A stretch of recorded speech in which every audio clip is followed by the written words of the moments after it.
بسم اللہ الرحمن الرحیم۔ السلام علیکم ناظرین کرام، آپ نے دیکھا کہ ایم کیو ایم کے تیور بدل چکے ہیں۔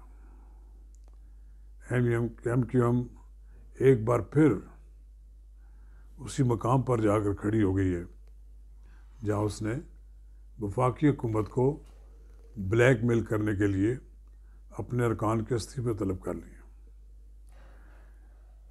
ایم کیو ایم کے ساتھ پیپلز پارٹی نے کو وعدے کیے تھے، اس کے گارنٹر میاں شہباز شریف تھے، لیکن ان پر عمل درآمد نہیں ہوا۔ ایم کیو ایم کسی وقت حکومت سے الگ ہو سکتی۔ چلیے اس پہ ہم آگے بات کریں گے۔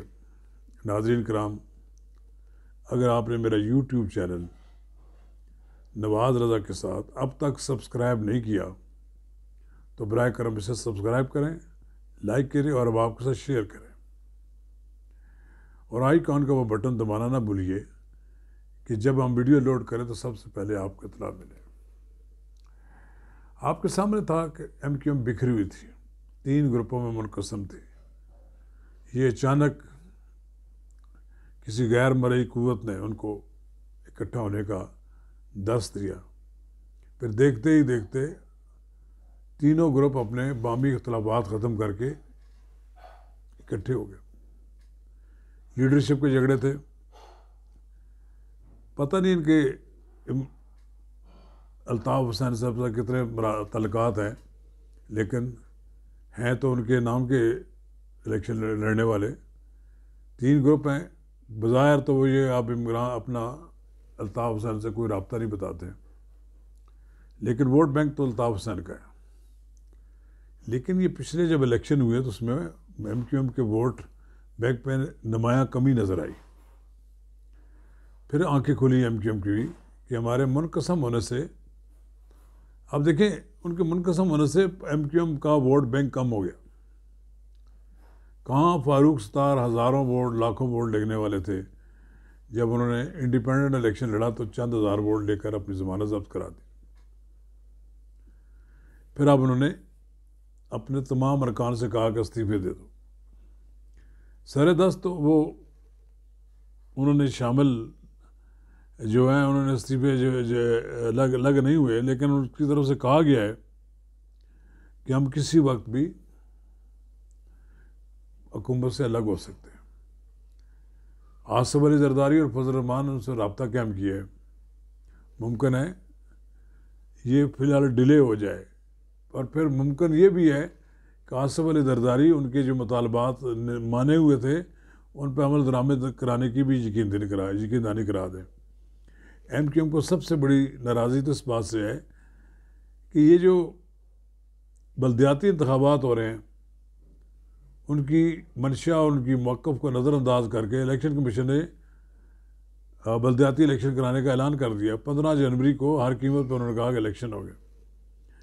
ایم کیو ایم نے بھی کہہ دیا کہ ہم دیکھیں گے کون الیکشن کراتا ہے۔ اس کا مطلب یہ ہے 15 جنوری کو الیکشن ہوں گے تو خون خرابہ ہوگا۔ اس خون خرابے کی ذمہ داری کس پر ہوگی؟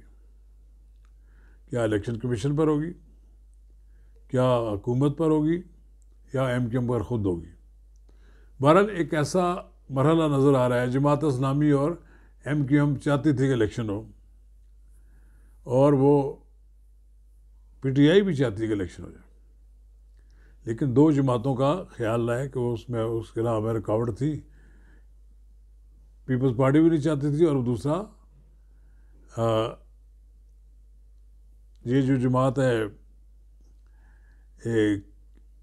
پی ٹی آئی کے ساتھ جو مقابلے تو دوسری جماعت ہے ایم کیو ایم، یہ الیکشن میں چاہتے تھے کہ ہم اس میں ترمیم کی جائے، قانون میں ترمیم کی جائے، اور پھر حلقہ بندیاں بھی درست طریقے سے بنائی جائیں۔ چلیے اب الیکشن ہونے والا ہے، الیکشن ہونے دیں گے، پتہ نہیں کتنی جانیں لے لے گا یہ الیکشن۔ ایسے الیکشن کا کیا فائدہ جس الیکشن میں اتنے لوگ مارے جائیں۔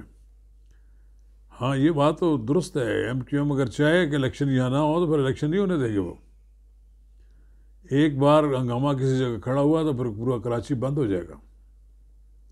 ایک بار پھر وہ اپنی قوت کے ساتھ سامنے آ جائیں گے۔ بہتر ہے کہ کوئی ایسا راستہ اختیار کیا جائے کہ تمام جماعتیں متفقہ طور پر انتخابات کے لیے تیار ہو جائیں۔ وہ تو چلیے، مجھے نہیں نظر آتا کہ ایم مسلم لیگ کی حکومت سے الگ ہو جائے۔ دباؤ کا حربے کے طور پر انہوں نے استعفے تو طلب کر لیے ہیں، لیکن انہیں بھی وہ افورڈ نہیں کر سکتے مسلم لیگ نون کی حکومت کو گرا کر۔ 7 ان کے پاس نشستیں ہیں، ان 7 نشستوں کو چاہیں تو وہ موجودہ حکومت اپنی اکثریت سے محروم ہو سکتی ہے، لیکن اس کو اسٹیبلشمنٹ والے اور دوسرے لوگ جو ہے نہیں ایسا نہیں کرنے دیں گے، انتہائی اقدام سے اسے روکیں گے۔ لیکن بہرحال ایک اس کے پاس حربہ تو ہے، وہ کس طرح دباؤ ڈال سکتی ہے کہ اپنی بات منوانے کے لیے۔ تو ایم کو اتحاد مبارک ہو، ایم اکٹھی ہو گئی ہے، یہ بھی ایک خوشائند ہے۔ ایک دوسرے پر الزام لگانے والے بالآخر اکٹھے ہو گئے ہیں۔ اس خوف سے اگر اکٹھے ہو گئے ہیں کہ پی ٹی آئی جیت جائے گی تب بھی مناسب ہے، اور اس وجہ سے بھی اگر اکٹھے ہو گئے ہیں کہ منقسم ایم کوئی اچیومنٹ حاصل نہیں کر سکی تب بھی درست بات ہے۔ بہرحال ایم کے ساتھ حکومت کو بھی معاملات ٹھیک کر لینے چاہیے۔ ابھی تک تو الیکشن کمیشن نے کہہ دیا کہ ہر قیمت پہ 15 جنوری کو الیکشن ہوگا۔ دیکھیے اب 15 جنوری آ رہی ہے، 15 جنوری کو کیا ہوتا ہے۔ اللہ تعالیٰ پاکستان کی حفاظت کرے، کراچی کا امن قائم رہے، اور بلدیاتی انتخابات اگر 15 جنوری کو ہی ہونے ہیں تو خوش اسلوبی کے ساتھ انتخابات مکمل ہو جائیں۔ فابیہ شکریہ جناب۔